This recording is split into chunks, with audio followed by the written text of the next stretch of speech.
The placenta comes in a biohazard container and it is refrigerated for you during your stay at the hospital. For us, we stayed at the hospital for 4 days, and during the last day, we went ahead and requested the placenta. We actually got a little slip and it had a number, kind of like a valet parking slip. And the last day, right before you leave, you turn in that slip to your nurse and she'll bring you the placenta. The hospital required us to read and sign this release form, and it's just a waiver of liability, some quick paperwork that you have to do. Quick disclaimer is that from this point forward, it does get a little bit graphic and it will be bloody. Also, we did have gloves, but unfortunately we weren't able to use them because they got dirty right before we had to use them. So my husband basically took it upon himself to do this entire project with his bare hands. We did clean them very well before, during, and after, and we cleansed the entire area very well with bleach and Clorox and you name it. So everything was very clean. We're just cleaning the placenta at this point. He was asking me if I wanted to keep the cord, because some people do keep the cord. They put it into a shape of a heart or really anything, and they put it into the oven as a keepsake. However, this wasn't something that we wanted to do, so we went ahead and threw that out. Now he just continues to clean the placenta and removes any blood clots.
Once we cleaned our placenta and removed most or all of the blood clots, then we took our lemon juice, which we had about 10 to 12 lemons squeezed into this container.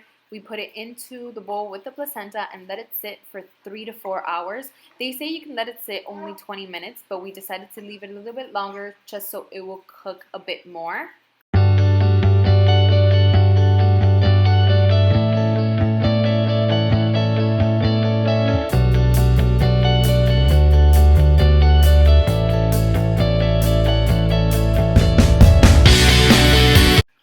This is what the placenta looks like after soaking in the lemon juice. As you can see, it has darkened just like any meat would once it's been cooked. So now we just cut the placenta into thin, small pieces. The smaller the piece, the faster and easier it will dry and dehydrate. So that's why we made it into very small and thin pieces. Now we just placed all of these small pieces of the placenta into the dehydrator. If you do not have a dehydrator, you can use the oven. We were about to use the oven because we didn't have a dehydrator, but thankfully my mom had one, so we are just using hers, and hers is really nice and fancy. It actually has 2 levels, which allowed us to fit the entire placenta into the dehydrator.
Once the pieces were dehydrated, we then placed them into a food processor, which we no longer use.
Now we just place the placenta into these capsules, which I purchased from Whole Foods. About 100 capsules was $6 and 300 capsules are around $12. I just did this process manually because I figured I'm only doing this one time, but you can invest in this little machine that they sell that will fill up about 30 capsules at one time, so it'll make this process a lot quicker.